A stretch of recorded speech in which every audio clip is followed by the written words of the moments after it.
Welcome to RPG Book Club, the podcast where we play a little bit of a video game and talk about how it makes us feel, and Sailor Eli nearly forgets the intro, but didn't.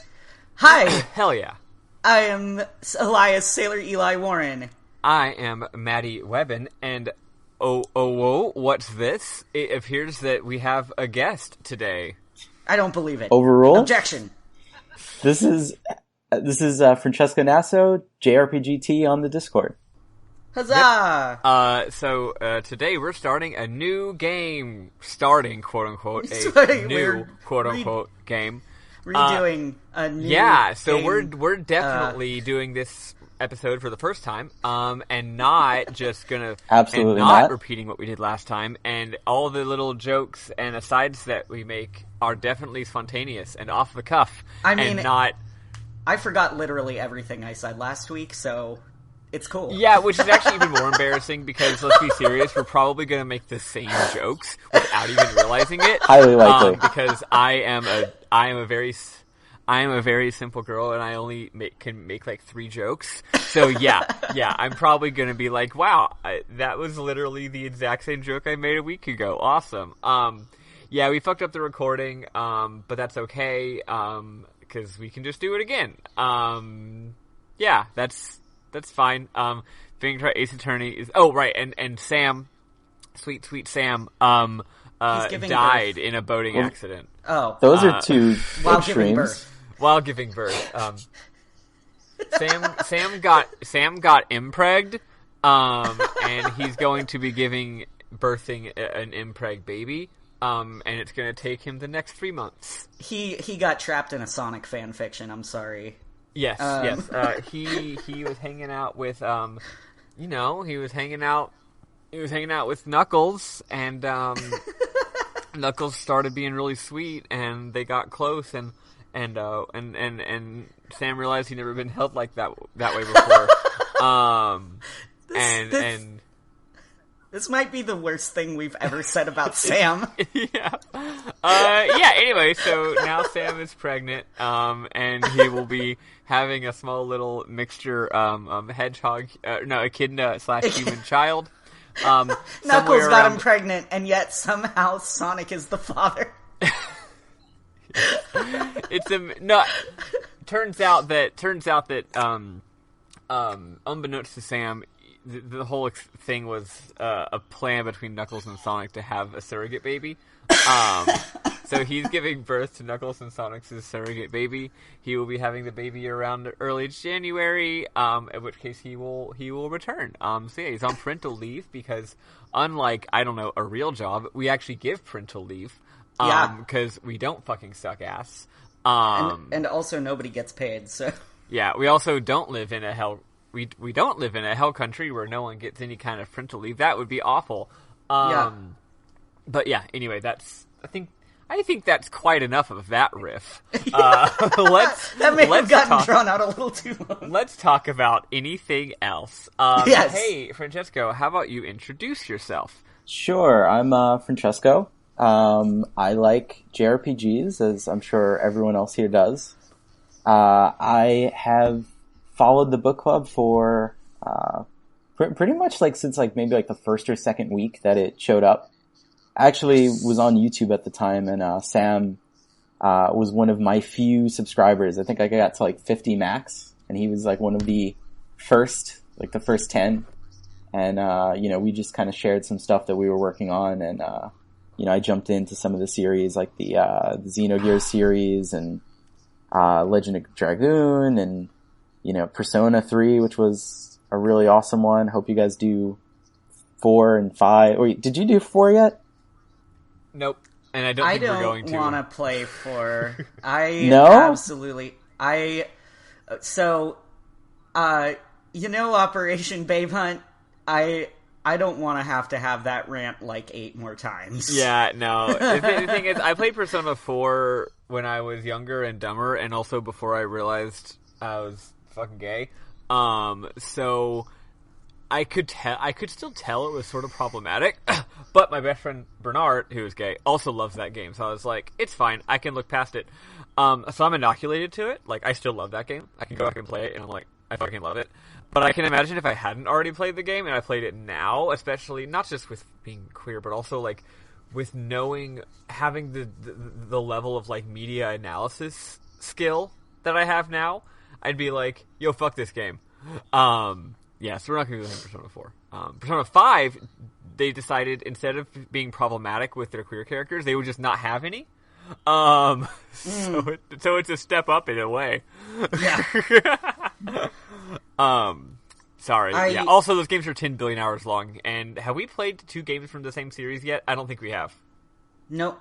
No, everything has been totally separate. It's gonna take a lot of work if we want to go back and revisit a game from a series we've already done. So sorry, no Persona 4 or 5. Yeah. No worries. I think the first time we do that, if we were to do it, might be like Final Fantasy 4 or something. Mm-hmm. Yeah, because that game is like 15 hours long. I was gonna say I personally wouldn't commit to doing like 130-hour, ordeals that probably take like 1,000,001 episodes to actually get through. Yeah. Persona 3 was really taxing. It was. I feel like we were in a different place in our lives. Like, where I was in my life, I could totally play 6 to 8 hours a week, but now, I would not be able to fucking do that at all. Not even close. And I just straight up cheated my way through the game, so... Yeah. And then HP could be like, so we played 3 hours this week, what happened? Oh, no plot beats? You just did dungeon and did side quests? Right, that's all that happened this week.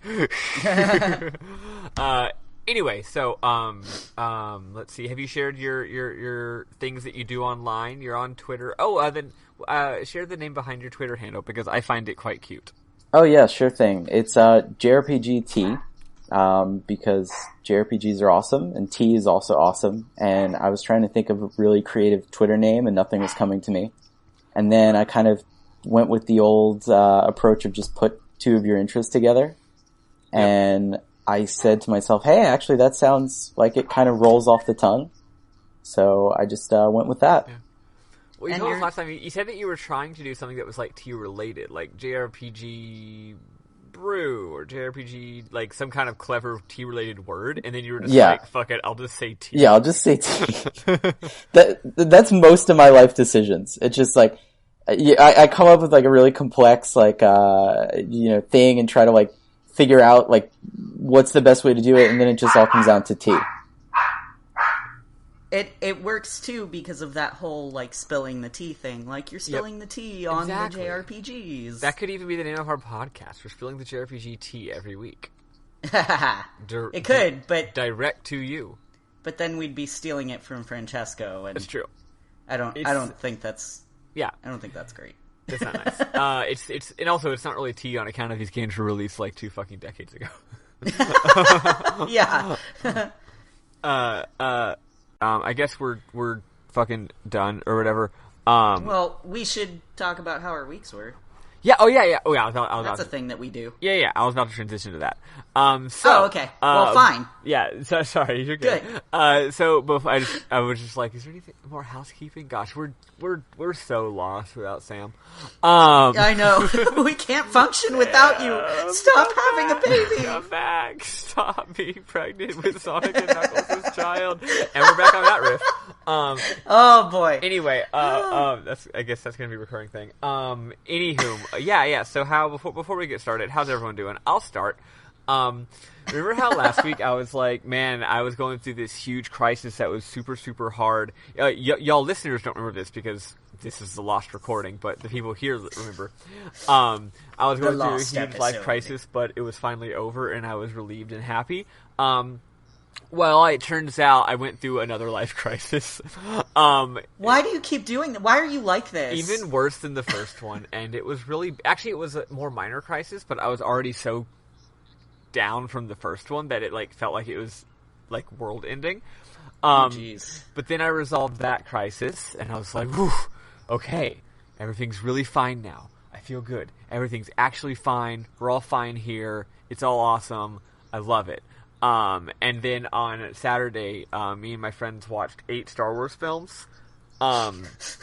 Episodes 1 through 8 in that order, because that's all the ones that there are. They haven't made any more.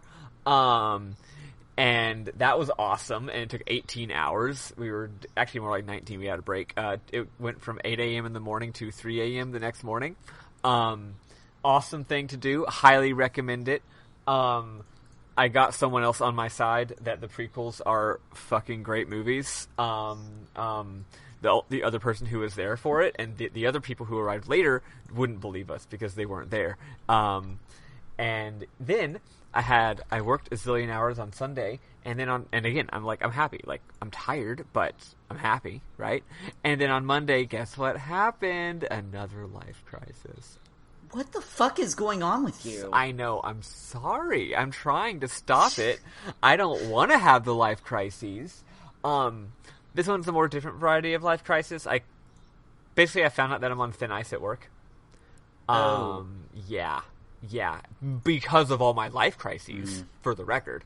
But because of the life crises, I've kind of been fucking up a lot at work. So they're like, yeah, you're kind of on like a probationary period for the next 2 months. Yeesh. Yeah, so like they didn't fire me, but turns out if you fuck up enough, you have to suffer some consequences. So that sucks. And I'm not really upset or scared so much as I'm embarrassed, because like they're right. I have been fucking up, and it makes me feel like shit. Yeah. Like, it sucks that I fucked up that much that they had to do this. Like, I'm not even mad at them. I'm like, no, this makes sense as a smart thing to do if you're fucking have an employee who sucks. Yeah, so kind of embarrassing. But I'll make it through. It'll be fine. But yeah, look at that. Look at all those life crises I'm having. It's great. Other than that, I'm happy and life is good. What's up with y'all? So I am not having any life crises. Yes. I'm having life improvements. First off, Starring Tim Allen? Starring Tim Allen? Life improvements? Yeah. Life improvements, yes. So, as I have said many times recently, I've been playing a lot of Final Fantasy. The other day, my character actually performed for the first time. There's an RP group called the Lucky Sparrow on Balmung, and they started doing open mic nights where you can sign up and they just let people from outside of their free company come and perform. And I actually was chosen, because I was one of the first 10 to sign up. And so my character performed, sang and danced to Cold by VMV Nation and Heart Boner by Ninja Sex Party. Nice. It was super fun. I recorded it on video, so I'll probably put it on my YouTube, but I'm also going to make it unlisted and probably just, put a link in the Discord, because, there's been some things with Square Enix lately where they've been, going after people for certain things, because of some... It's a long story, but they've been banning people for data mining and using mods. And I don't think I'm in any danger because I'm not, posting myself all over the place, but I still want to be careful. But if anyone wants to see my silly performances, I will be leaving a link to the unlisted video in our Discord at some point. The way more amazing thing that happened, that was preceded by 7 hours of driving yesterday, is that I no longer have a roommate. Beautiful. Oh, Beautiful. My gosh. Yeah. My house is quiet Congrats. today. Ken is at work. I have it all to myself, and I'm going to make my grandmother's homemade macaroni and cheese today. Ooh. And I'm gonna drink. I'm gonna drink so much. Hell yeah. I got rum and I got eggnog and I got wine, and I drank most of my cider yesterday, but I still have one left, so I'm gonna have a good day. God, I love eggnog. Yeah. It's so good. What kind of alcohol do you put in the eggnog? I put Kraken rum. That makes Kraken sense and spiced is a rum. good idea. Yes. You put cocaine and rum. I haven't had Kraken rum in ages. Damn. Oh, fucking hell. It's Sorry, so good. everything you just said sounded so good. I'm like, I'm like come to my having house. some emotions right now. Come to my house. I will happily share eggnog spiked with crack. You should also share with me your grandma's how to make your grandma's macaroni, because that sounds amazing. It is really, really good. I will say, if you don't like tomatoes, it does use tomatoes in it. Gotcha. No, I'm good with tomatoes. I fuck with tomatoes. Okay, great. Then you will probably love my grandma's I've never made homemade macaroni before. That sounds beautiful. Sorry, we got way off track. Okay, look, it's the fucking holiday season, okay? And I love... Quick round. What are our feelings on Christmas? I love Christmas. I'm a giant Christmas bitch. Me too. Yeah? Yeah. Yeah? We're all Christmas fans that's here. good. I just get so many feelings about Christmas, and especially involve, and a lot of those feelings involve eating and drinking. Yes. So it's just like, oh, fucking hell, right? Like, Jesus Christ. That sounds great, Eli. Yeah. I'm glad you're doing good. Thank you. I'm very happy to have the house to myself finally. Yeah. What's going on with you, Francesco? It's just been a roller coaster. Thank you. Congrats. No, I said what's going on. I said what's wrong with you. What's wrong with you, Francesco? Hey, yo, what the fuck is wrong How with you? shitty is your? How shitty What's is wrong your with you? What's going on in your life? No, I've been all considering. I've been pretty good. I'm actually getting ready to take off work in about a week. Oh yeah. So just go on some vacation. Spend the holidays with family, and then get back in like a week and a half, 2 weeks time. So I've just been like getting things ready, getting like last minute gifts for people, and hell yeah, we all love to see it. That fun That's great. Stuff. And Sweet. Yeah. I was gonna ask what sort of gifts people got for other people, but A, what if our friends and loved ones listen to this? And B, it's probably time to move on. So, without further ado, let's play music from Phoenix Wright, and then start talking about Phoenix Wright, Ace Attorney.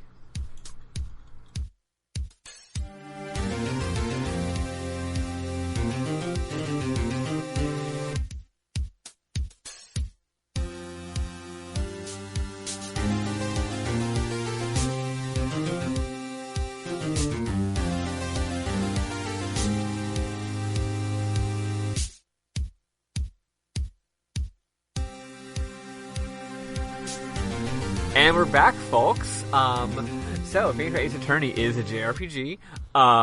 It's not a JRPG. It is a visual novel. It's really more just an adventure game. When it first came out, visual novels weren't a genre that people knew about in the West, so people just called it an adventure game. So you go around, you talk to people, you have some light puzzle solving, and you play Phoenix Wright, who is an ace attorney. He's actually not an ace attorney. He is a novice attorney who has never had his own case before. He works underneath. He is what do you call? I don't know what you fucking call it. The assistant attorney. To junior partner. Yeah, the junior partner to Mia Fey, who is the head of, I don't know, like Fey Law Company or something like that. Fey & Co., I think, is what it's called. Yeah. So that's how it is. Phoenix Wright has very spiky hair, and he is a sweet boy, and Mia Fey has really huge knockers. Yes. I love her. Oops, I just realized I clicked on the wrong one. Today we'll be covering 2 cases, because the first case is a tutorial and it's really short. So we're going to blast through this one probably even faster than last time. What are we at? We're at 11:52 on my recording. Okay, we're going to get through this in 10 minutes. So, first case. The game opens, right? And you see blood dripping from an object from the top of the screen. And you're like, what? Wow, we're just starting the game and there's already blood on the screen. That's awesome. And it scrolls up and we see a statue. It's a statue of that famous statue, the Thinker, but like a small one. It's dripping with blood, and turns out there's a lady and she's dead. She's been murdered. She's been hit with the statue. And then we see that there's a man dressed in purple, dressed in a business suit with gloves, and he is like, fuck, I killed someone. So right off the bat, even though this is supposed to be a murder mystery game where you find out who the killer is and stuff, we know who the killer is now. It's this guy. Yeah. One of this game's... And he looks like a real creep. Yeah, he does. One of this game's, I think, interesting little twists is that at least for these first two cases, they reveal right off the bat who the killer is. There's no mystery. The character has to figure out who it is, and we have to figure out what happened and all the details of the case, but we don't actually need to find out who the killer is. Yeah, we're more just filling in the blanks. Yeah, it's some foreshadowing. I don't remember if that continues, but it does happen both of the cases today. It's really rare. I don't think there are many other games where that's the case, and it's really only maybe like making it easy for us, easing us into it. Oh yeah, so I've played this game because we're continuing our trend of not being able to find games I haven't already fucking played. Although, spoiler alert, the next game that we play will be one I haven't played regardless of which one y'all vote for. So there you go. That's fun, exciting.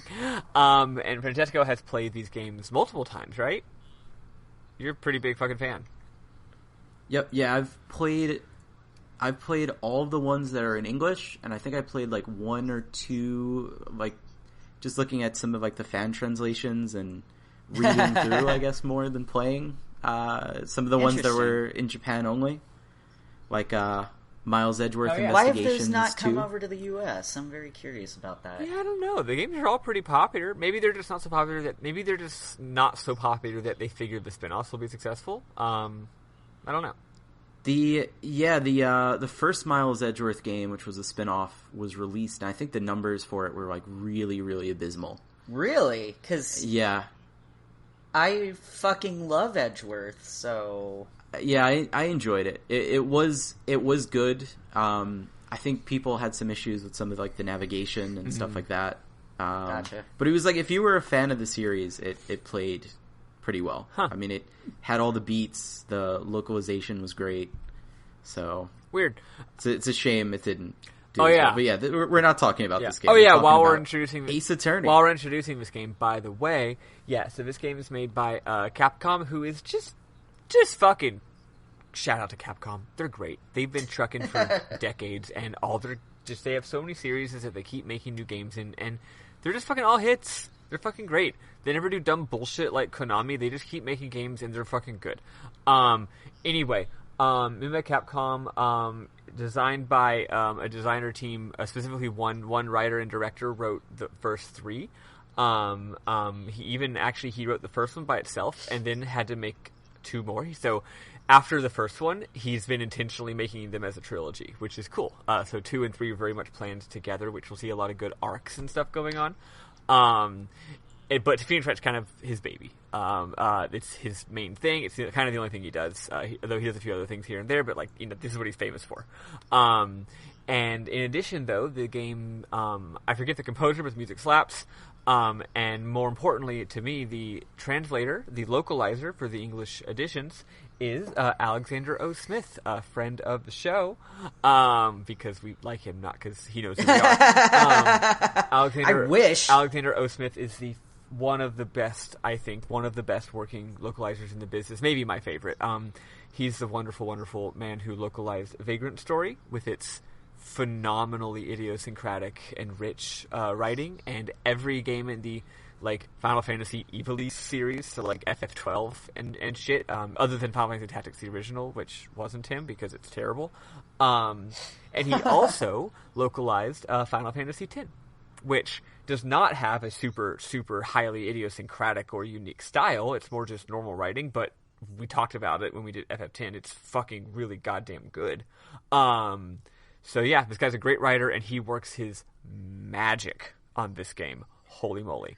A few more things I forgot to mention. This game originally takes place in Japan. The English version of it does not take place in Japan. The English version of it takes place in Los Angeles. But if you notice certain things that seem like things that happen really more in Japan, well, we're in Los Angeles, so that's okay. Los Japangeles. Yep,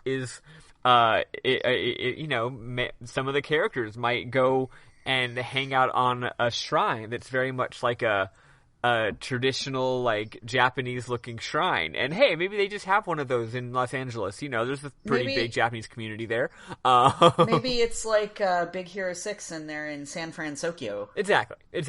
So anyway, yeah, all the references are like, it takes place in LA, even though so much of this shit is actually very Japan-specific. It's incredibly Japanese. Yeah, it rules. And you were talking about this before, like, when we had our lost episode, the legal system and how the trials work. Yeah, I don't think we need to talk about that. I don't think we need to relitigate that. But but maybe we can bring it up in a later episode.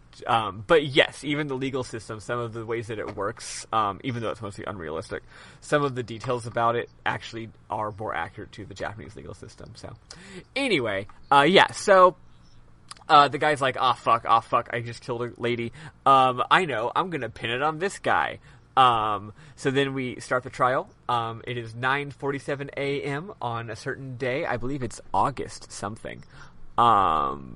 This game doesn't show years, but it does say, like, what month and day each case is, so you can take note of, like, oh, it's been 3 months since the last case, or whatever, you know, which is kind of fun. Yeah. Anyway, Phoenix Wright's the main character. He's really nervous, because it's his very first case. He's about to start his very first case. He's a defense attorney, and he is defending someone who asked him to represent him specifically. Turns out it's his old friend from his school days, Larry Butts. Larry Butts is a hilarious small man, or medium. He seems small. He's normal sized. A normative sized rather. He's a normative sized man who always seems to get in trouble. Someone said that if something smells, it's probably the butts. Yep. He's always getting into trouble. He's always fucking things up, but he's a very, very good-hearted, sweet man who definitely would never murder somebody. He's also dumb as bricks. He's extremely stupid. He's a fucking idiot. He's a himbo. Well, not quite. He's not big enough to be a himbo. Larry Butts is absolutely. He's got big himbo energy. Yes. Honestly, kind of everyone in this game is a himbo. Phoenix Wright is absolutely a himbo. Oh yeah, 100%. God. Jesus Christ. So anyway, Larry Butts is very upset. He's like, my life is over. I'm gonna die. I should have jumped off a bridge. My life is over. This is terrible. Give me the death penalty. Give me the death penalty. Yeah. Now, is he upset because he's on trial for murder? No, he's upset because his girlfriend is dead. His girlfriend is one who was murdered, so he's very upset about that. He doesn't even really seem to register the fact that he's also on trial for murder. Yeah. Wright says that Phoenix Wright owes Butts a favor because he says that Larry Butts is part of the reason why Phoenix Wright became a lawyer in the first place. That's some of his backstory. We don't know what it is. We'll find out, I think, in like the third fucking game or some shit. So don't worry about that. We'll find out later. The victim's name is Cindy Stone.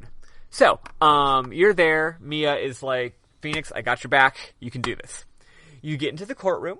And you meet the prosecutor, Winston Payne. He's just some boring-looking old guy. He's only the prosecutor for this case. And you meet the judge, who is one of our favorite characters. I fucking love this judge. Yeah. Like, I think he's probably kind of a terrible judge, but just how he's like a child. Like, if you put an 8-year-old as a court judge. Yeah. Like, that's how he strikes me. Yeah, and he's just what's so, cool is like, he's the judge in the whole series. What's that? He's so surprised by everything. He's a judge in the whole series. Every game, he's the judge, at least the first 3. And he's never like anything else. He never learned his name or his backstory. He's just the judge. And yet, they do characterize him quite a bit. Yes, he seems sweet. He seems like he wants order in the court. It seems he's very gullible. He always seems to side with the prosecution, but not because out of like malice, just out of like every time the prosecution makes a point, even if it's a really, really, really contrived argument that no one in their right mind should believe, he's like, Damn, they got a good point. Yeah, that shit. makes sense. Yeah. Phoenix Wright, what do you have to say about that? Man, man, they just kicked your ass. Like, I can't imagine you have any evidence to fix this. Like, you've lost this case, buddy. And Phoenix is like, objection, here's some extremely obvious evidence counteracting that. And the judge is like, what? What do you have to say for this, Mr. Prosecutor? Like, he's just a wide-eyed child. We love him. So, you start the damn case. At first, they're like, Phoenix Wright is so nervous he can barely even talk. So the judge is like, let's do a little trial, a little test, just to make sure that you're prepared for this case, since it's your very first case, Phoenix. So he asks you a couple of extremely basic questions about the case, like, who is the killer? Or, no, sorry, who's the killer? Who's the person? Who's the defendant? Who is the killer, Phoenix? Yeah. But he's like, tell me now. He's like, who's the defendant? Who's the victim? Who are you? And you can choose to answer these correctly or incorrectly, which is funny. And if you learn the gameplay of the game, which is you can go into your inventory and look at all of your items, and the items will have descriptions, and the descriptions will have important evidence and clues that you can use to help answer the questions, right? So you look at the case file to find out the name of the victim, for example. After you clear that, the judge is like, okay, you seem like you're of sound mind. You're not just going completely insane with anxiety. Let's go. So anyway, we start it. Real quick. Yeah, so the first, Larry Butts takes the stand. One of this game's things is that people will give testimonies, and then after they give testimonies, you can go through every single line of their testimony and present evidence to counteract them. There's another mechanic we'll get to in a second. So, someone says something and you say, but what about this? So, Larry Butts is talking. He's telling the story. He's like, yeah, so this girl who got murdered, the lawyer says, hey, you're the killer. You had a motive. And Butts is like, what's my fucking motive? And he's like, Cindy Stone dumped you. And Butts is like, no, she didn't. and look, Payne, he goes, she didn't dump me. She just stopped responding to my calls or texts, and I never saw her. So basically the player realizes this guy does not have the typical motivation of a jilted lover who murders his lover because he's been broken up with, because he's too stupid to realize that he's been broken up with. He obviously is way too just head over heels in love to have murdered anybody. So anyway, yeah, he's real dumb. Then Payne starts to push Butts, and you can actually get him to shut up or not. Like, you can tell that Butts is about to say something that might be very incriminating, and you can make him stop or keep going. I let him keep talking. I don't know what would have happened if he had stopped talking. And basically he says more and more stuff about how she left him, and he says that she'd like to go on trips all the time with various people. Basically, she had sugar daddies. All of this looks very bad for Larry. So Phoenix is right. Phoenix is like, I should not have let him just keep talking like this. Anyway, whatever. But he's just like, but I didn't do it, right? Once he realizes she had sugar daddies, he calls her a bitch. He calls her a lying, cheating she-dog, which again doesn't look good for him. He says, when I get to the afterlife, I'm going to kick her ass. Yeah, it does not help his case. No pun intended. Anyway, the prosecution then calls this guy named Frank Sawit. This game is full of pun names. Frank Sawit is a newspaper salesman. Frank Sawit says, hey, I was just selling newspapers. I saw this guy Butts leaving a door very quickly and suspiciously at 1 p.m. I went to go investigate because I was like, that's weird. He left the door open. I walked in there and I saw, what's this? A dead body. I immediately left the body to find a public payphone. They're like, why didn't you just use the victim's phone? He's like, there was a blackout at the time, a 5-hour-long blackout at the time. And then it turned out there was a blackout. You look at there's like a report saying that there was a blackout at the time. So then you cross-examine him, like I said earlier. So very, very, very easy cross-examination. You literally just show the autopsy report, which says that she died at 4 p.m. And Frank was saying 1 p.m. Oh, and Frank wasn't just saying 1 p.m. He was like fucking sure. He was like, I extremely distinctly remember it was 1 p.m. So you're like, that's weird. Well, They're like, maybe he forgot it. Maybe he just forgot. And the judge is like, I don't think he forgot. He seemed like really, really, really sure. That's weird, right? So then Saw does the thing that you can definitely do in the courtroom in real life, which is just change your testimony and give it again. He's like, oh, right, what I said was wrong. Let me try again. So he says that he heard the time from the TV. I'm sure y'all see the problem here. You point out there was a black... Oh, he's like, oh, maybe he was watching a recorded program and I heard 1 p.m. on the TV, right?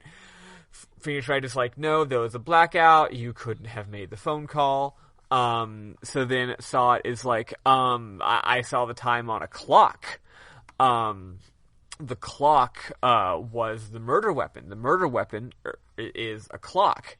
And Phoenix Wright is like, no, this is a statue of a thinker. It's not a clock.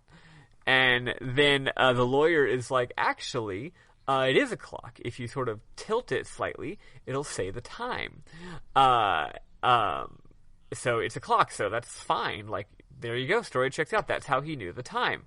The time must have been wrong. Then Phoenix Wright is like, wait a second. Maybe how would he know the time if it only does the time when you, like, mess with it? You know, he wouldn't have heard that being in the apartment. He must have used the thinker to murder the victim, and as soon as he hit the victim, it said, the thing immediately said, it's 1 p.m. Out loud, which, again, would probably make a very strong impression if something said the time the second you murdered somebody. Yeah, they make a big deal about how the only way... Because it doesn't look anything like a clock. There's not even like an area where you can actually like see like a physical clock. It only like voices out the time. So they make a big deal about how the only way you can know that is if you've actually held it and touched the mechanism to make it function as a clock. Exactly. And actually when you turn it, it says something like, I think we hear this in a second actually, but he's just like, if you like tilt it or like turn the head or something, he's like, I think it's 1 p.m. Yes. Because he's the thinker, right? Right.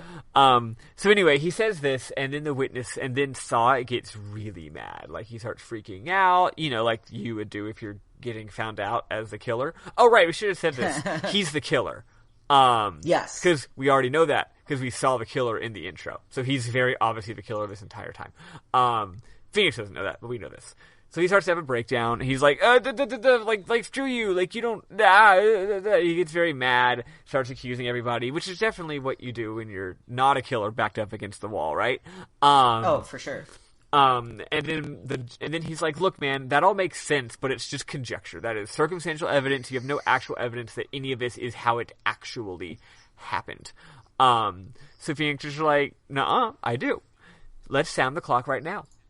And the clock is like, it's 9:24, and they all look at the real clock, and it's in fact 12:24. So they're like, oh shit, it's 3 hours behind. That's the same time differential from the actual case. But then wait, but the judge still doesn't buy it because the judge is very gullible and is just like, well, how can you prove it was like that on the day of the murder? To which you present your final evidence, which is actually a little bit tough, I think. You gotta think about it a little bit. Yeah, this was part of the more challenging part of the case, like figuring out that last component of like how do you prove the time. Yeah, and this is actually the climax. The same on that day. You present the evidence, the passport, showing that the victim traveled from Paris to Japan. I mean to California, on that morning. And the time difference is 9 hours. So it wasn't actually a 3 hours off, it was 9 hours the other direction. Still makes it the same thing if you don't say AM or PM, right? So since there's 9 hour time delay, it makes sense that the clock would have been 9 hours off. There we go. So at that point, everyone's like, oh man, not only did you prove that the guy's innocent, you proved who the real killer is. Oh, also he the killer passes out. Which again is definitely what you do when you're innocent. So here, what? I think it's good to mention too, that like for those of you who are maybe not playing yet, or I guess playing on a delay or something, that anytime the suspect is like cornered or like you present evidence that's like damaging towards them, they do these really like cinematic like breakdown scenes where like their hair goes crazy and explosions are firing. Like it's The only way I could explain it is like if you ever seen like Yu-Gi-Oh, that like action they make when they lose life points. Oh Yeah. yeah. It's like Kaiba, my life points, and then like all of a sudden they're just all over the place. It's like they do that every time you present damaging evidence. Yeah. There's them. all sorts of visual stuff to heighten up the drama. It's really, really cool. They do a great job with it. So anyway, yeah, the case is over. You retire to the lobby. Turns out that this guy was just a common burglar. He pretended to sell newspapers, broke into people's houses. He saw Butts leaving, thought, I'm going to rob this guy's house. Turns out there was a lady in there. So he freaked out and killed her. The fact that he wasn't planning on killing anybody, he's never killed anyone before, is probably why he did such a bad job of murder and of covering it up. He wasn't a trained killer or anything like that. That's all it is. Afterward, Mia says congrats on doing a good job. Butts is just as upset as he was before. In fact, he even says the same line. He's like, "My life is over. Throw me in jail." And you're like, "No, dude, we're past that. We saved you." And he's like, "No, but my loved one is still dead. And also, turns out she never loved me. She didn't care about me." Then, and we can talk about this more later, because there's something interesting here. So, Eli, you can share it during memorable moments, or Francesco, you can do that. You present him with the thinker, and you say like, "Look, man, she took the thinker with her on her trip to Paris." We find out that he made the thinker. Larry did. Yes. Apparently he can craft objects. So he made this cool clock that says the time. He actually made it by hand for her. She took it with her to Paris, you know? So you're like, she obviously cared about you on some level, man. And that makes him be happy, right? Mia then says, "Hey, Wright, great job on the case. Let's go out to dinner sometime, and you can tell me the story behind you and Butts and how he inspired you to become a lawyer." And he's like, "Oh yeah, I'll tell you the story." And then Butts is like, "We're friends," and Nick realizes he's not going to get paid, and also gives him the clock. Wright has the clock now. Actually, Mia has the clock now. Then there's some foreshadowing where it says, "However, little did I know that the clock Mia just got was going to be the center of another murder, and also my promise to tell Mia about Butts was a promise I would never be able to keep." Dun dun dun. End of chapter 1. Oh snap! Hell yeah! Nice. Yeah. So, a little behind. So on to chapter 2. But we already talked about some stuff that we weren't going to talk about till later, so there we go. On to chapter 2. Chapter 2 picks up almost right after chapter 1. I think it might be maybe a week or two, something like that, just not very long afterward. Maybe even a month or two. I don't remember. I'll look at the dates more clearly next time. So anyway, it's the evening. And it's sometime during the day, and there's a phone call between two people. We don't know who. There's no graphics on the screen. Turns out one of the people is Mia Fey, our lovely busty lawyer boss. And the other person is Maya, who we find out is her sister. And Maya's like, "Oh, I haven't heard from you, sis. Hey, thanks for calling." And Mia's like, "Hey, I love you. You're my sister. Hey, we should get dinner. Also, I have a favor to ask you. I have an important object I need to give you." And Maya's like, "What?" She's like, "Yeah, I've got this statue of the thinker, and I took out the clock stuff inside, and I put in some very important documents for a case that I'm working on. And I really need to keep these documents safe. So I want you to come over and grab these documents and just keep them safe because it's very, very, very dangerous." And Maya's like, "Oh, okay, I'll do that. Yeah, sure, I'll come over." And she's like, "Yeah, and then we'll go out for dinner. Me and you and Nick, me and you and Phoenix, my subordinate." And Maya's like, "Okay." So that's just a little preview. So now we're playing. Hold on. Oh wait. By the way, I love how in this universe, apparently, if you win a case, you get a nice souvenir as you get evidence as souvenirs. Yeah. Oh yeah. That happens. They also throw confetti. Yeah, they also throw confetti. Oh yeah, we have more later. So then then we see one more thing. So Maya says, "Sure, I'll be there at 9." At 8:57, someone goes into Mia's office, and he's like, "I gotta get those papers. I gotta get that evidence. I can't let her have it. It's gonna ruin my business."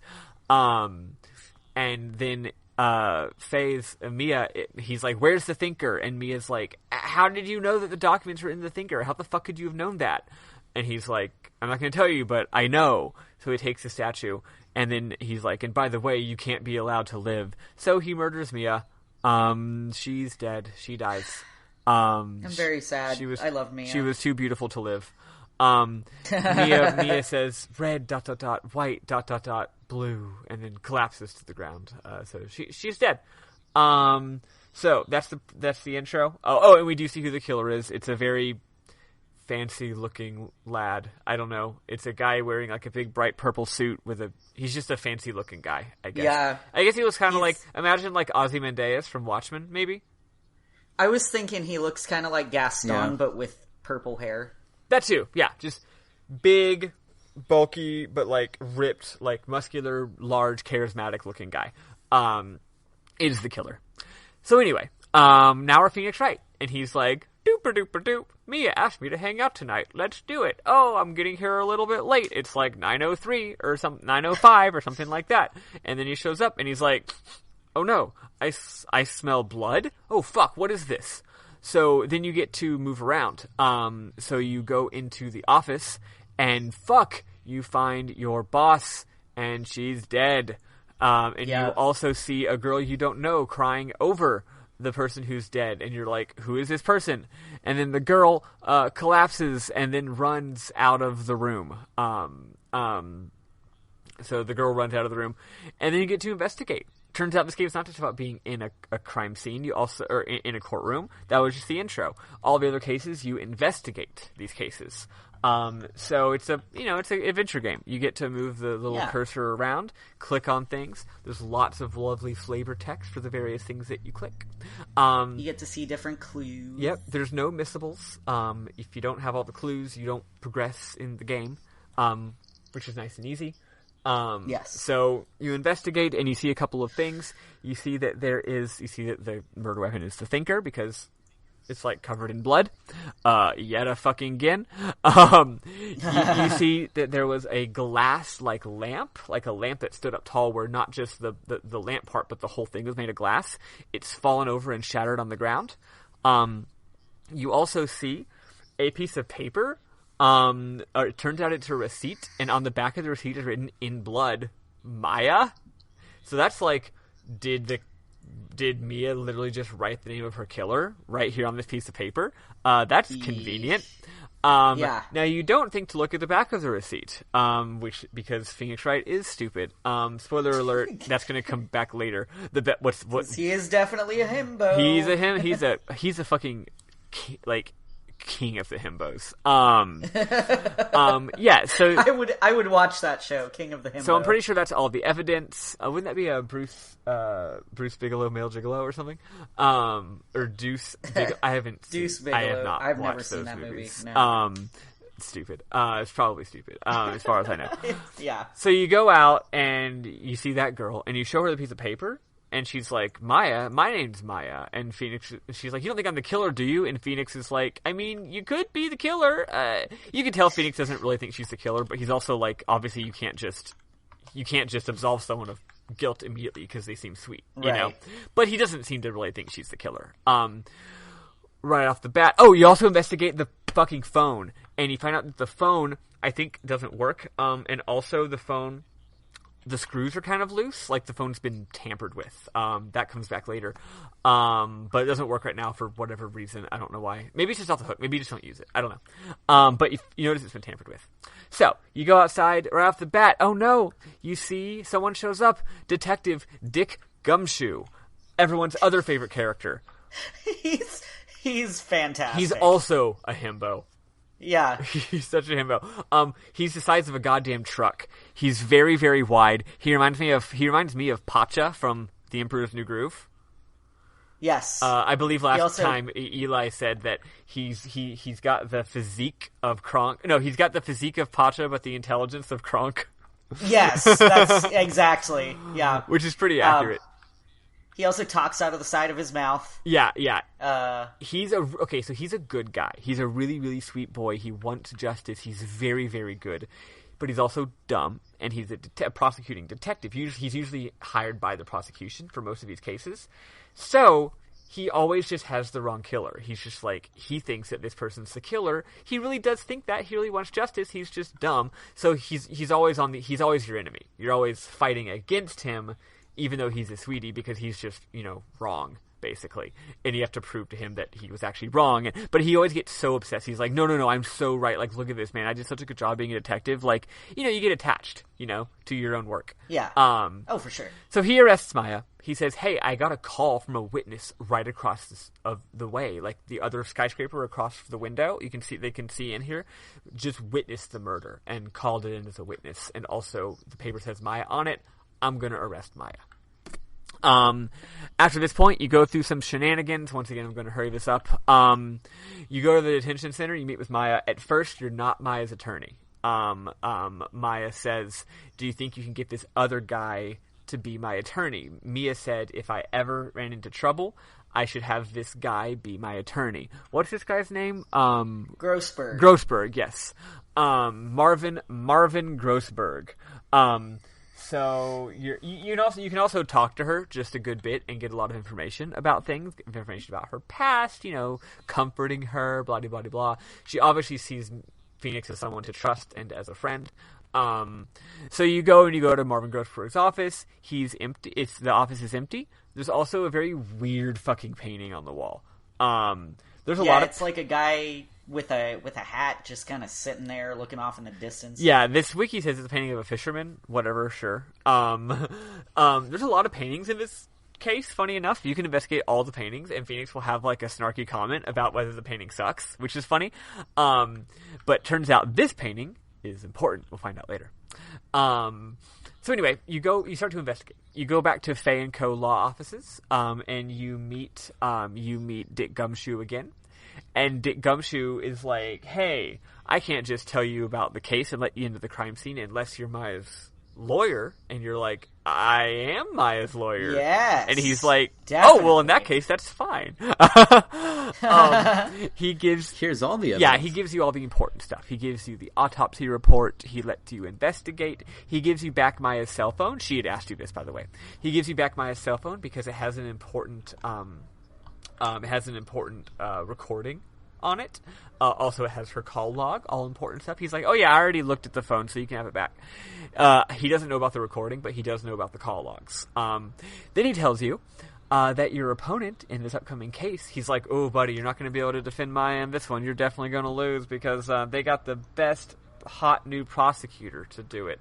Miles Edgeworth. And he is hot. He's very hot. Because this is an anime, no one can just be regular or good at their job. No, everyone has to be the best, right? So Miles is the hot new prosecutor who I believe is like, I don't know how old he is now, but he became a lawyer at the age of 20 and has never lost a case, right? So he's, a child prodigy. But they're even like, yeah, in fact, he'll do anything to get someone convicted guilty. There's even rumors that he might forge evidence, and I'm like, that's not good. But the guy's just ruthless, right? Yeah. So Phoenix is very intimidated. Anyway, so then you go to the hotel where the lady called in who saw the murder, and the hotel is called the Gatewater Hotel. Very subtle naming there, Alexander O. Smith. Oh yeah. And you meet the key witness. April May. Boy, is she pink. Yeah, she's really hot. She's the girl version of a himbo, aka a fembo. She keeps doing the nya, like fucking cat girl face. It's very suggestive. She's boobing out constantly. Anyway, so you investigate, or you try to investigate, and she's like, no, fuck off, don't invest. You can't investigate here. But you do notice a screwdriver in her drawer. That's it. You can't talk to her. She's just like, whatever, I saw it, Fuck you, you're a lawyer. I want nothing to do with you. You go back to Grossberg's office again, and he's there. He is very suspicious. You're like, are you going to take Maya's case? She's your old friend. She's your sister's, she's your very good friend's sister. And he's like, I can't. And you're like, why? He's like, I can't do it. I cannot take this case. And he seems very suspicious and weird. And you're like, that sucks. So you go back to tell Maya the bad news. Then you learn some stuff about Maya. You learned that she and her sister are actually spirit mediums. They're born into a long line of spirit mediums. And here's their backstory. They've all had supernatural powers. They've all been able to, like, commune with the dead and, you know, maybe do visions, do just very supernatural stuff. And they used to all live up on a shrine together where the mom had a business as a medium. 15 years ago, Misty Faye, that's their mom. 15 years ago, there was a case that the police just could not crack. So they decided to turn to a spirit medium. So they consult Misty Faye to find the culprit. They ended up getting the culprit from, I don't know, they asked Misty, like, can you commune with the victim or something and say who killed them? But it turns out that she had it wrong. And then a weird person some mysterious person named White found out about this and leaked the info. So it was very embarrassing, right? Everyone found out that the police had used a spirit medium, which is not exactly good police investigative routine. So they're all very embarrassed. They also found out that the spirit medium was wrong and it fucked up in a major way. So people called her a fraud. It, like, kind of ruined her career, right? Misty disappears. This prompts Mia to become a lawyer. So she leaves the mountain, leaves the temple, and decides to become a lawyer, sort of to avenge her mother, but just like more abstractly, just, you know, I want to be a lawyer now to defend the innocent, stuff like that. Maya stays on the mountain and is in training right now to become a spirit medium. Wright feels really sorry for Maya. He says, you know what, I'm going to defend her. I can't abandon you. If I leave you, you're just going to be assigned an attorney by the state, who might not be as good or might not care as much, because they probably aren't paid very well, because the state... What? Didn't Mia say something to Maya about don't go with Phoenix unless you want to be found guilty? Oh yeah. She had apparently... That's encouraging. We find this out earlier. Apparently Mia told Maya that Phoenix is a genius. She's like, Phoenix is an absolute genius. He's gonna be the greatest lawyer in the world in a couple of years. Right now, he's still a rookie, so don't turn to him unless you want to get found guilty. But in 3 years, he's going to be the best lawyer in the world. So Mia thought very highly of you, but also thought you were a rookie. So Maya's like, I had no one else to turn to, though, right? And Phoenix was like, I'm not going to let you down. Final thing, you go back to the hotel room. In this game, you can just go into people's rooms and investigate, and apparently no one locks their door, and there's also no rules about, like, what counts as valid evidence. So you just fucking go into April May's room. I guess she left it unlocked, and you snoop around. And you found... I mean, it's like The Legend of Zelda. Yeah. You just kind of walk into people's houses. You go back to that drawer. You go back to that drawer that had a screwdriver in it. You find out they didn't just call it... Alexander O. Smith didn't just call it the Gatewater Hotel as a dumb reference for no reason. Turns out there's a wiretap in the drawer. So, trial time. We meet the new hot prosecuting attorney, Miles Edgeworth. He's got cool hair, he dresses very posh, he's very hot, and very confident. He starts off, he's like, bam, this is easy, it's going to be an open and shut case, I've got decisive evidence that proves the guilt, no fucking problem. Dick Gumshoe, come to the stage. Dick Gumshoe explains the process. He's like, hey, the victim's body was discovered by the window. She died from a single head blow by a blunt object. The thinker was lying on the floor, probably the murder weapon. I arrested Maya because April May is the witness. April May doesn't come to the stand. Gumshoe, he's just like, April was across the way in her hotel and literally saw the murder. That's why I arrested Maya. Phoenix Wright points out, wait a second. Oh, at this point you learn how to do something called press. So when someone's doing a cross-examination, each statement, every single sentence that they say, you can present an evidence to prove them wrong.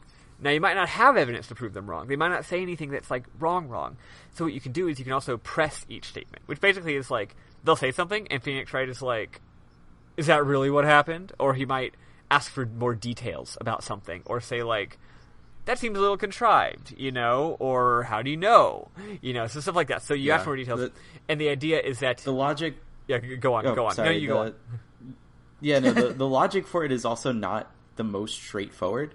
So, like, some of the presses are really obvious. Like, he'll just say, like, oh, like, can you elaborate on the time? Or can you elaborate on, you know, why you were in this specific place that you mentioned at that particular time? But, like, some of them are just really almost, like, nonsensical. Like, someone will be like, oh, I ate a strawberry ice cream. And he'll be like, why didn't you eat blueberry ice cream? And then they'll be like, oh, because I'm highly allergic to blueberries. And then that's the thing that you have to present evidence for, or like press further because you realize like the killer was obviously allergic to blueberries. Yeah. It's advantageous to like keep pressing and like to... Yeah. You know, if you think there might be some possibility, just Maya even says this because Phoenix is like, I can't break his case. He didn't say anything wrong, and Maya's like, Phoenix, because Maya's there next to you as kind of standing in for Mia. She's like, Phoenix, don't you remember what Mia used to do? And you're like, what?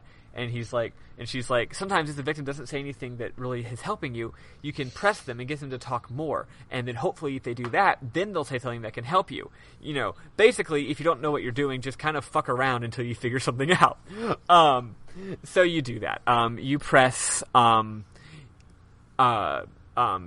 the issue is that a witness account is not hard evidence. Miles Edgeworth was like, I have hard evidence. You're like, that's not hard evidence. That's just a witness account. That's not quite the same. Gumshoe then says, oh, right. Sorry. I messed up. I'm not lying. I'm just stupid. He goes, the reason I arrested her was because I found a piece of paper with the word Maya on it, obviously. First I got the phone call, but then once I arrived, I had the hard evidence. I figured Mia wrote the killer's name in her blood. We matched the blood. It was on Mia's fingers. Blah, blah, blah, blah. She wrote it with her blood. You show the autopsy report saying, no, she died instantaneously. She wouldn't have had time to write anything. Then we get, I think, the first hilarious twist. This is the same shit as last time. It's very easy. They say something dumb. You have the autopsy report. You know, you basic, right? Yeah. Edgeworth then is like, objection. When did you get that autopsy report? And you're like, yesterday after the murder. And he's like, I have a new autopsy report that I got. I went back and had another autopsy done. And this new autopsy report says that Mia did not die instantly. She may have she died in a couple of minutes, perhaps, after the thing. So that nullifies the contradiction. And you can call him out and be like, you're a fucking fraud. That's bullshit. You obviously had that information like forged. Like you people say that you forge evidence. If you call him out on that, the judge is just like, yo, hold on. That you can't fucking just say that. You can't just accuse people of forging evidence. This all seems to check out. Like, you know, we got to accept this evidence. Yeah, it's kind of like, it's hilarious. So Edgeworth is like, ha ha ha, I win, right? So April May goes to the stand. And she testifies. She says, I saw Maya attack Mia with the thinker. She accidentally calls it a clock. She says, I saw him attack her with the clock. You say, how the fuck do you know it's a clock? You would have thought it was just a statue. And then May says, I heard the clock from the hotel room. But you played the recording.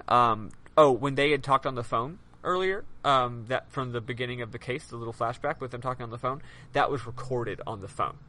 So you play the recording and you say, look, Mia had taken out the mechanism by which the clock tells the time. You would not have heard it on that day. However, you did say that you heard it, so you fucking did know this was a clock. You must have been in her hotel at some point before this point. Perhaps you heard it was a clock while you were tapping Mia's phone with a wiretap that I found. And May, dun dun dun. Yeah, and May's like, fucking hell, you're right. I did.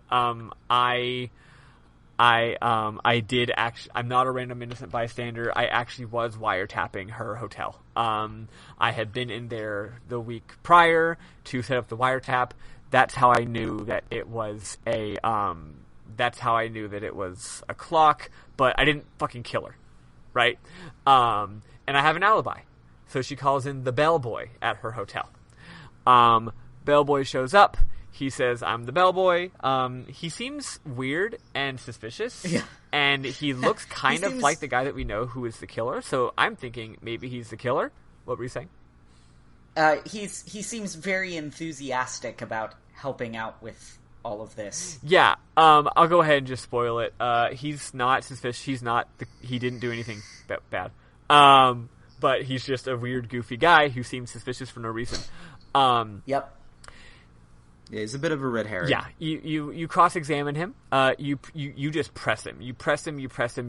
Because all he is, he's just like, May ordered a drink. And I took it to her hotel room right around this time. She couldn't have been the killer. But if you press him enough, he reveals that he had brought 2 drinks. Or maybe I think you tell him that you saw 2 drinks in the hotel room. Something like that. He eventually let slip that May had checked in with another man. And he even says that Miles Edgeworth had told him not to mention this other man in his testimony. This shocks the entire court. There is another person involved in this case, a new suspect. Now we have no idea what's going on. This case that seems so simple is not so simple after all. Court is adjourned. And May is arrested for doing wiretapping, and they say, we got to reconvene tomorrow. So, we then enter day 2 of the investigation. Actually not. After the trial, you go and investigate later that day. So now we have investigation phase 2.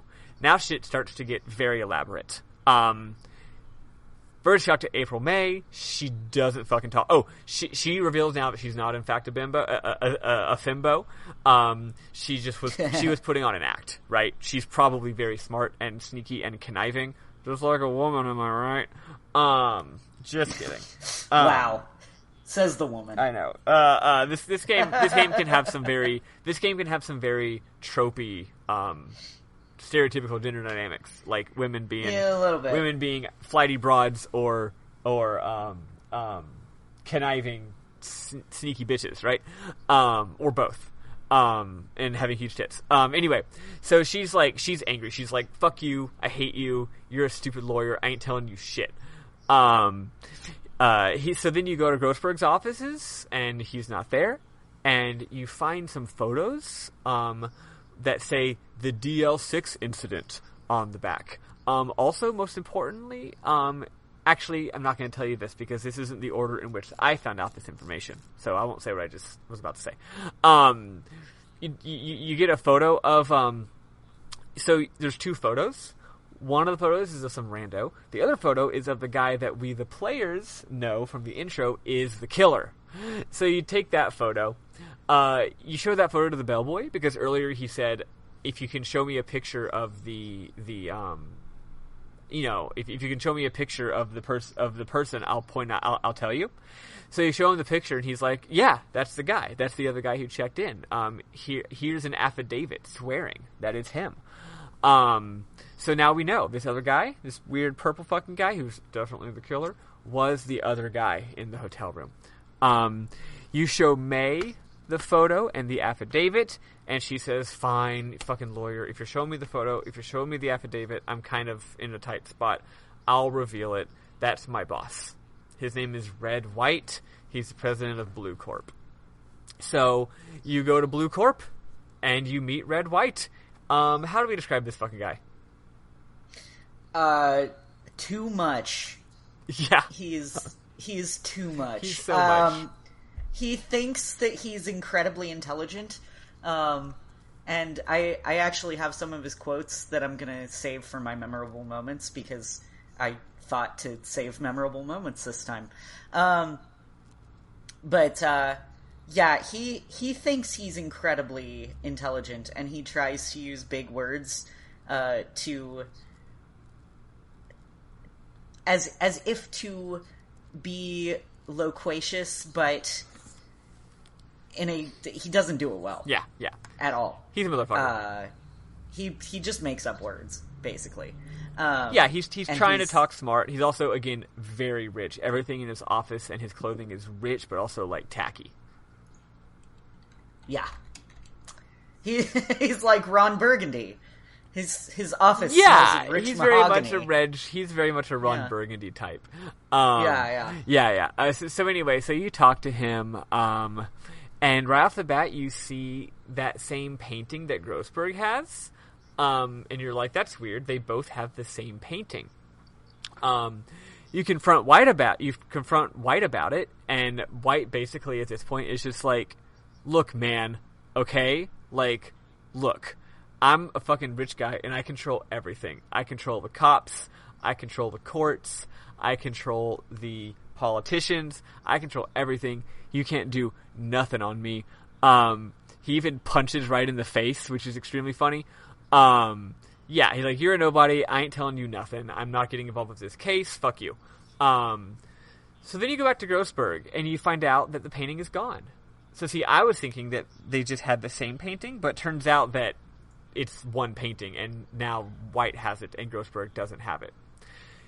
You confront Grossberg, and at this point, Phoenix Wright figures it out. He's like, oh, and May told you that her job was, like, collecting information. So at this point, Wright is like, this guy's blackmailing you. Like, that's why you can't get involved in the case. White is blackmailing you. That's why he has your painting.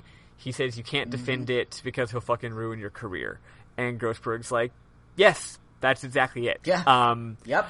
100%. Actually, the person who leaked to the press about the medium in the DL6 incident when 15 years ago when Misty Faye did the thing, I was the one who ratted her out, actually. White told me that if I ratted her out, if I revealed who had done it, he would give me untold riches. And I was a dirty snake, so I did it. I ratted out my friend. I don't know if they're friends at the time, but it's like, I ratted out this person for riches, but then White used the fact that I ratted her out as leverage over me, and said that he would reveal that I was it as the blackmail. Turns out Blue Corp's entire business is blackmail. That's all it is. It's all just a racket. They've got dirt on every single fucking person. Mia had been working to reveal his shit. That's the case she was working on. She had evidence proving that he had dirt on everybody, and that's why he killed her, basically. Yep. That's a combination of what Grossberg actually says and what Wright intuits. It's actually, I think the game kind of understates it a little bit, but it was like a really important moment for the series, like that particular whole event. Because something I think comes across a little bit more strongly in the Japanese version is that ever since that whole incident with like the spirit medium and it being revealed that a spirit medium was used in the case, like in addition to just kind of like the pseudoscience angle, people lost a lot of faith in the police and the court system at the time. So just the world kind of got, or at least whatever country this takes place in, it's another issue. They lost faith in the justice system. So, oh, nice. Yeah. So Phoenix. And also you got prosecutors forging evidence. So Phoenix is here to restore everyone's faith in the legal system. Just like in real life, when we have a great legal system that we all have faith in. Yeah. As with any show about cops or lawyers or, I don't know, FBI agent Dale Cooper, you have to be like, this is an alternate universe where the cops are good. And where the FBI is good. You just gotta, suspend your disbelief a little bit. So any whoomst, you learn about all this stuff. You go back to Blue Corp, and, right. So you investigate Mia. You investigate Mia's files back at the office. And you find Mia's files. You see that she had reports on all this shit. It turns out there's all these people that Blue Corp had been having blackmail on, and that most of them had committed suicide. So there's this long history of blackmail, of people getting off from cases and suicide. So you confront that to White, and you explain what you know, and then you accuse him of killing Mia. And then what happens? White calls the prosecutor's office, calls Edgeworth, and says, "Hey, I was saying I wasn't going to get involved in this case. Never mind. I am getting involved. I'm going to testify because I saw Phoenix Wright killed Mia Fey." Dun dun dun. Bullshit. White. Now we are the one who is on trial. Yep. White is like, "Hey, Phoenix Wright, you're going to get a shitty lawyer from the state, and you're going to be found guilty, and then you're going to go to fucking jail. Gumshoe arrests you." But then Phoenix Wright says, "Actually, I'm going to defend myself. I have a plan." Maya is released, and then Wright is incarcerated. He tells Maya what's going on. He says, "I'm gonna help you as best I can and avenge my sister." Because now we know who the fucking killer is. We know it's him. So, Next day, day 2 of the trial. There's some lore behind trials that I'll save for next week because we're going low on time. So anyway, there's some interesting lore here. So anyway, you meet Edgeworth. He says, "I'll do anything for a conviction." Edgeworth says here that, by the way, everyone's going to be against you here because White has dirt on everyone. White has dirt on me. White has dirt on the judge. White has dirt on the jury. There's not really a jury. White has dirt on all the witnesses. Like, you're going to have to not just win your case, but decisively win your case because any evidence you do is not going to be just received immediately because again, the bad guy has dirt on everybody. So, like, good fucking luck, buddy. You're gonna need it, you know? You're gonna have to justify every goddamn thing. Wright then says, "Edgeworth, you've changed since we last knew each other." And Maya's like, "What? Y'all know each other?" And we don't learn more about that. So, the new witness, Red White, goes to the witness stand and testifies. He says, "I was hanging out in the hotel room with my cohort April May, and we heard a loud noise outside the window. I saw Phoenix hit Mia with a blunt object. You do this shenanigans where he says that she ran to the left, and then you have evidence from the crime scene that shows that she ran to the right, and you're like, May says she ran to the right, you say she ran to the left. How does that make any sense?" And he's like, instead of just saying "I forgot," he's like, "No, she ran to the left." Then you're like, she would be running to the left from your point of view if you were standing on the other direction, aka if you were standing in front of her murdering her. And everyone's like, and then he's like, no, I never mind, forget what I said. You hit her twice. You hit her, and she ran to the left. And then that's when May looked up, and then you hit her again, and then she ran to the right, and you're like, "No, she died from a single blow. We already know this." White's not being very good at this. And then White, and then White is like honestly, it's like not even hard. He's doing a bad job.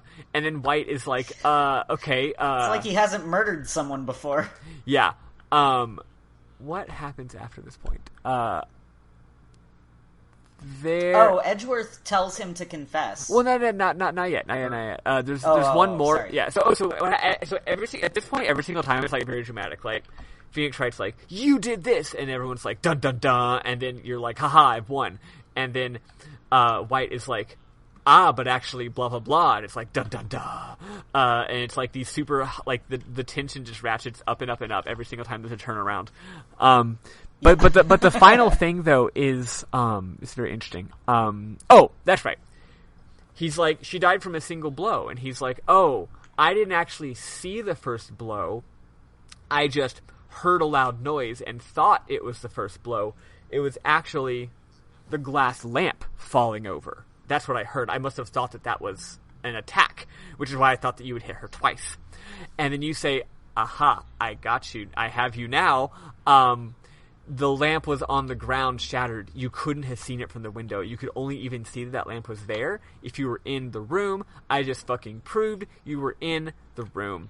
And White is very scared at this point. You're like, wow, that was easy. Case done, right? This has taken a while, for the record. I'm zooming past it. But, like, done. I won.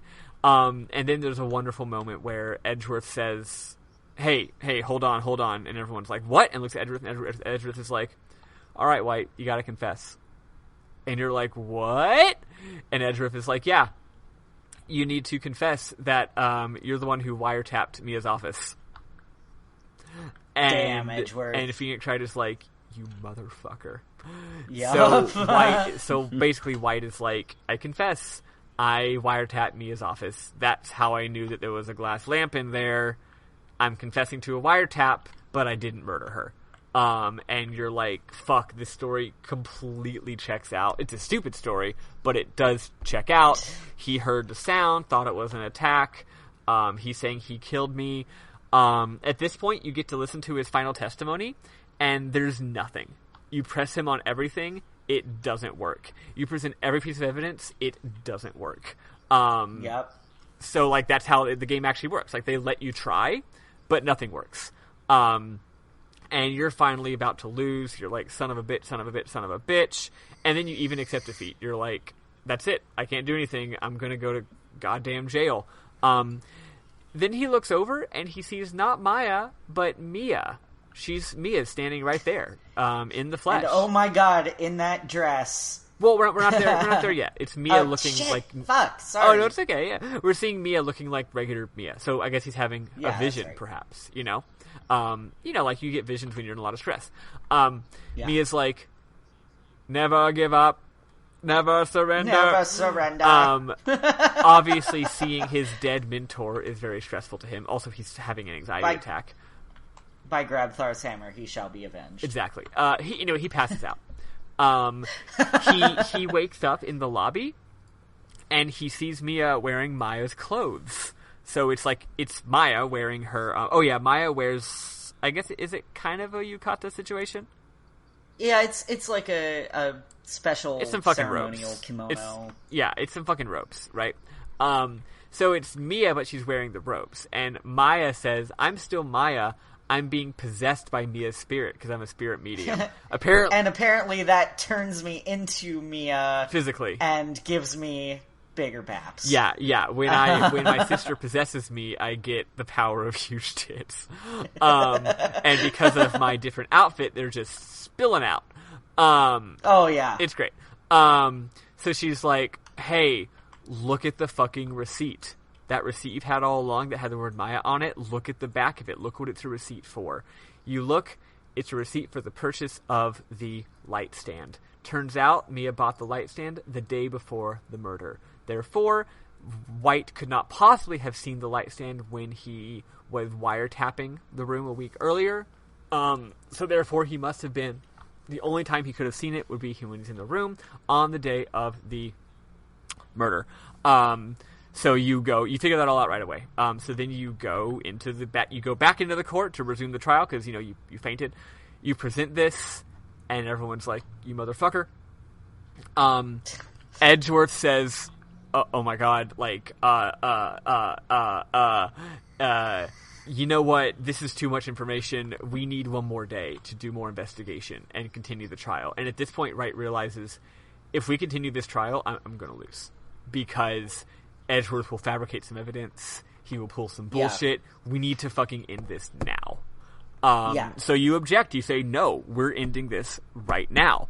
And then but then the judge is like, no, he's got a good point. Actually, we probably should give it another day. We can't just end a case when there's still so many loose ends. God damn it, Judge. But then Wright is like, what do I do? White's about to just leave. And then Mia in Maya's body, gives Wright a note to read aloud. And he starts reading it. And this is the climax. He just starts reading off names. And it turns out we don't know these names. It's just names of various politicians. It's all the people that he's currently blackmailing.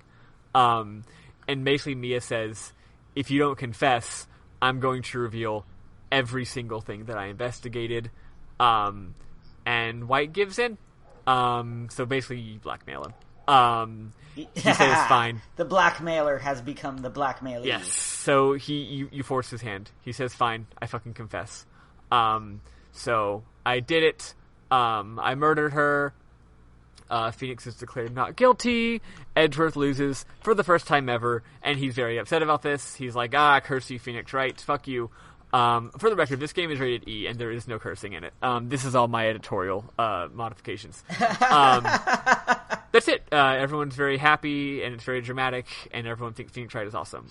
Afterward, there's a lot of stuff, but whatever. Long story short, you decide to turn Mia Fey's law firm into Wright & Co. law offices, and Maya becomes your assistant. Mia actually asks him to, because she's, again, can channel a spirit medium. Maya's like, Phoenix, you should take on Mia as my assistant, and you're like, cool. So now Phoenix and his new best friend, an extreme fucking cutie pie, Maya Fey, are best buds and have their own law office. The end. So that's the end. For now. Yeah, for now. That's the end of case 2. We have avenged Mia's murder. There are 3 more cases in this game. Originally there were 2 more, but when they ported the game from Game Boy Advance to the Nintendo DS, which is when the English version came out, was the DS version, they added a 5th case, which is very long and very elaborate. So the full game is in fact 5 cases. So we've now essentially experienced his origin story, right? He's now an accomplished lawyer. He's won his first big victory. He has an assistant who can channel his extremely hot former mentor in times of crisis. And he's a giant... Dude, if only we all had that. Yep. And he's a giant fucking himbo. Yeah, that's Phoenix Wright. What are y'all's memorable moments from this week, aka last week?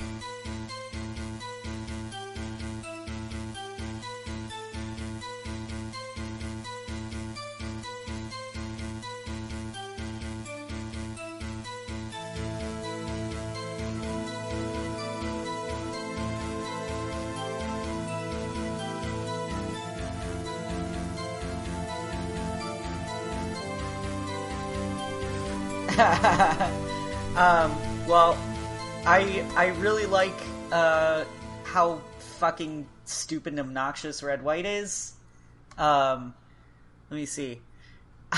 Welcome, please furnish me with the title of your personage. Your name. What's your name? I was just inquirably asking the title that you go by. Like, really demonstrating what a fucking moron he is. Yeah, he's so fucking while stupid. while he's trying to sound smart. He this also is like every high schooler studying for the SAT. Yeah. When it's like, I'm going to use every single one of these vocab words in a sentence. Exactly. Yeah. Oh, I should also point out, he has his desk in his office is,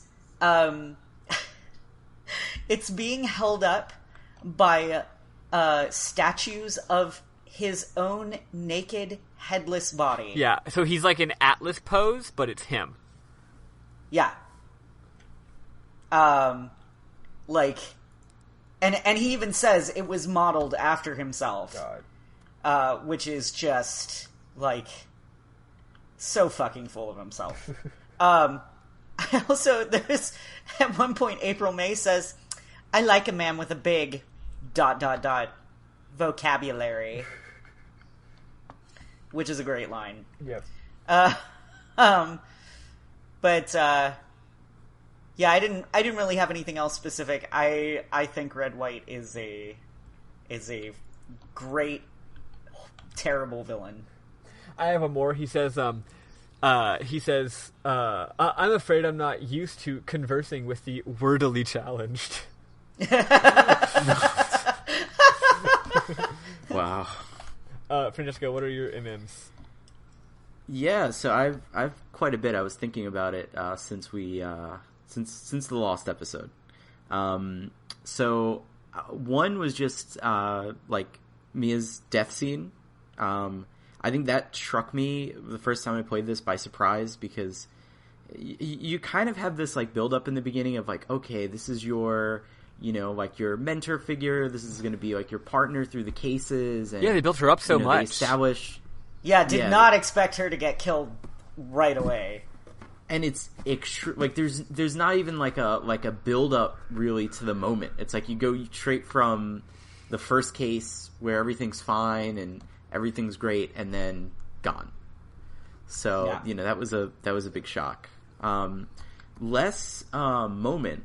I think just this game really did a lot with its sound.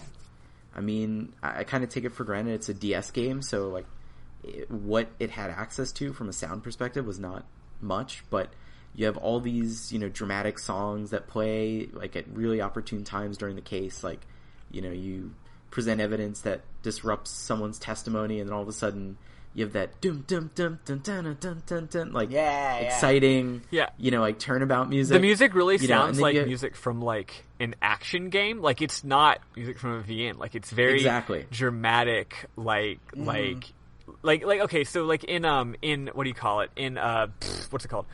In a lot of VNs, like I don't know, for example, Danganronpa.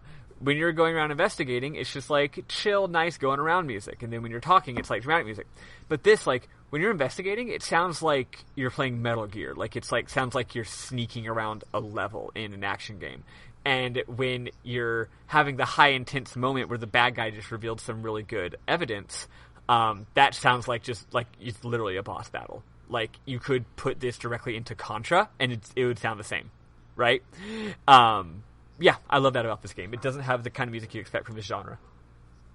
Yeah, exactly. It's very it's not expected. Even like some of the audience sounds are really good. Like when you present evidence that again is kind of like damning for the person who's providing testimony, and the audience sort of like turns on them. You hear like all these like disruptive sounds, and then the judge slams like the gavel down. So you get some really nice audio. Oh, and also, whenever you actually present your objection, there's sound bites where Phoenix Wright goes, "Objection!" which is really, really famous. Yeah. If you're playing on the DS, you can actually use your own microphone, and instead of pressing the button to do objection, you can actually just yell objection into your DS microphone. That's so fucking awesome. So I did that a couple times. I would yell objection instead of pressing the button. Yeah, the first time I played, my microphone broke on the DS, and you actually need it for the fifth case. Oh, do you really? So once we start playing that, there's actually something that you cannot do without the microphone. And whoops! Oh, wow. That was a challenge. Yeah, the DS case is like, hey, this is on the DS, let's use all the cool DS features. So there's all these gimmicks that use like the DS's various features to work that the previous the previous cases. I mean, I'm sure it works fine on the phone too. Like touch screen, microphone, 3D graphics. It's pretty cool. Well, now I need to get the 3DS version just to experience that, because that sounds really cool. Whatever version you're I playing, love all the 3DS. Yeah, but I love all the 3DS games. Oh, yeah, so. It feels good to be using them on the 3DS. I agree. Awesome. What else do you got? So those are my main ones. It's like, for these first cases, I think it's just more what the game does that really just sticks out to me. Like, even like the fact that like the puzzles are really seamlessly integrated with the game itself, so it doesn't feel like 999, which is a great game, but there's a very clear differentiation between, hey, like you're gonna talk to people and investigate and do the visual novel part of the story, and we're just gonna put you in a random puzzle where you're moving around pieces and like attaching things and waiting for things to happen. Like the puzzles in this game are literally part of the court cases. Yeah, one reason this game feels so engaging, I think, is that the puzzles aren't like hard, but they do require you to pay attention. Like, to solve the quote-unquote puzzles of knowing what to do, you simply have to be paying attention when you're reading through the story. Like, all the actual story, all the actual stuff you're doing that advances the plot, that's the puzzle. That's part of the puzzle, right? Yeah, it's not like, here's the plot, now here's the puzzle. It's like, I hope you're paying attention to the details of the plot, because that's the puzzle. Yeah. Yeah, and you feel pretty good sometimes when something's not immediately obvious, and then you get it, and then you present the evidence, and then it works out. And even here in this first case, like, there's a couple that require a little bit of thinking. And as the game progresses, they start to require quite a bit of thinking, actually. Yep. Which is cool. Let's see, I've got a couple, just like 3, I think, and they're all just tiny little lines. When you're in your first case, and what's his boy, Frank Saw is lying, Mia is like, Nick, Frank was just lying. And Nick is like, what? Lying? He was lying? It's like, Nick is like completely oblivious to the whole concept that someone could be lying in a courtroom. He's like, you can't do that. That's illegal.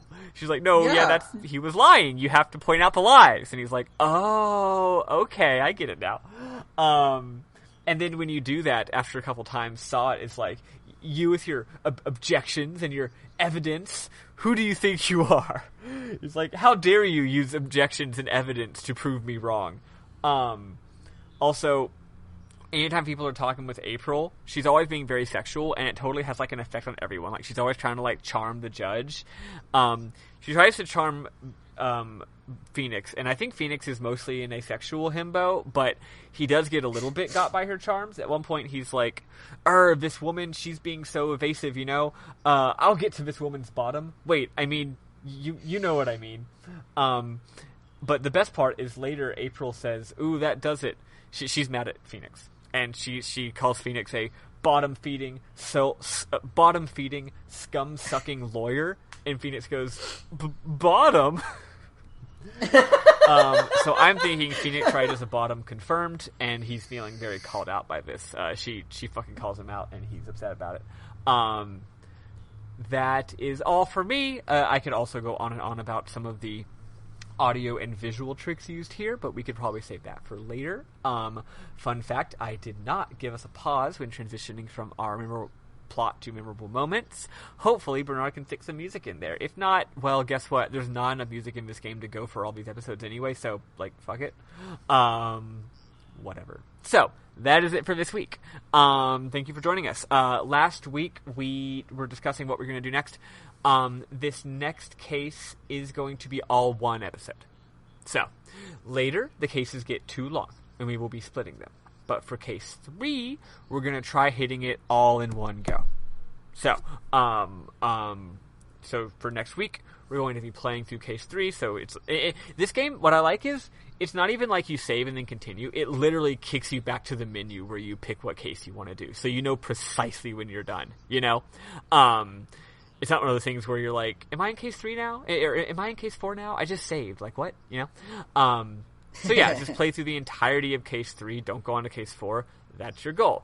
Case 4, just as a heads up, is probably going to be 2 episodes. And case 5 is definitely going to be 3 episodes. Because it's like half of the goddamn game. It's I believe it's like 8 or 9 hours of gameplay. Yeah, it was meant to almost be like DLC before DLC was really popular. Yeah, that's exactly what it was. It was the kind of DLC you get that's like really big, meaty DLC, you know? Where it's like a whole other chapter of the game. I mean, they wanted people who already bought the game to buy it again, right? So, yeah, it might actually be the longest case of the entire. It is. I looked it up. Yeah, it's the longest case of the entire series. Even the longer games where all the cases are quite long. Oh wow. Yeah. In fact, it could even be too long. It kind of goes on fucking forever, but it does rule. So, but yeah. So just as a heads up, it's going to be 2 episodes. 1 episode tomorrow, or next week, followed by 2, followed by 3, so 6 episodes. So mid-February, around the time Sam's getting back, is when we should be, or mid-January, we should be wrapping it the hell up. And which means in just a couple of weeks, maybe in 2 or 3 weeks, we will start doing the voting for our next pair of episodes. So just doing that house cleaning. God, Sam's not here. I don't think we have anything else to talk about, so let's just do the final little bit. Eli, you want to do this part? If not, I can. Yes, if you like what you heard, you can check us out in various places, like Discord. Yeah. And link in description. Link in description. You can check us out on Twitter at RPG Book Club. You can also email us, rpgbookclub@gmail.com. We like getting emails. We don't get them very often, so feel free to bug us there. Also, I want to plug real quick my Extra Life stream. I am doing 24 hours of Hollow Knight from December 23rd to the 24th, starting at 5 o'clock p.m. Central. My Twitch is twitch.tv/sailor_Eli. The symbol underscore, not underscore written out, obviously. But please feel free to come by, check it out. I would love if you would donate. I have a link to my Extra Life donation page that I put in the announcements of Discord. If you were considering getting me a Christmas gift, please instead donate to my Extra Life stream. I would prefer that money to go to someone who needs it far more than me. And we're going to have a lot of fun playing with cute bugs and watching me slowly descend into madness. Nice. Yes, it's going to be great. Last time I did an Extra Life stream was 2016, and I could not stay up the whole time. I'm more determined than ever to do the full 24 hours by myself, because if not, Ken doesn't know how to play Hollow Knight, so switching off is not going to work out so well. Nice. But yeah, I think that's about it. Was there anything else I was supposed to mention? No, just just to put a point on that. That means since it's on the 23rd, that is the. Wait, are we recording on the 23rd? Before you do Probably. that, perhaps. So I'll need to take a nap in between. Gotcha. So the point is, the next episode will not be here by the time you start. So this is going to be everyone's most up to date mention of it. So let's just please both of us make sure to be telling people about it on the Discord and other ways to remind them before it happens, because the next episode is going to be too late. So yeah, correct. Everyone, please watch this. I'll be able to watch it. Yeah, I'm not going to be doing a lot next week. I'll have a little bit of a gap between the end of my work because I'm taking a little bit of a vacation from work, and I won't be on the plane yet. So hell yeah, I'll be there if you want to chat with me in the chat. Hopefully Francesco can watch some of it too.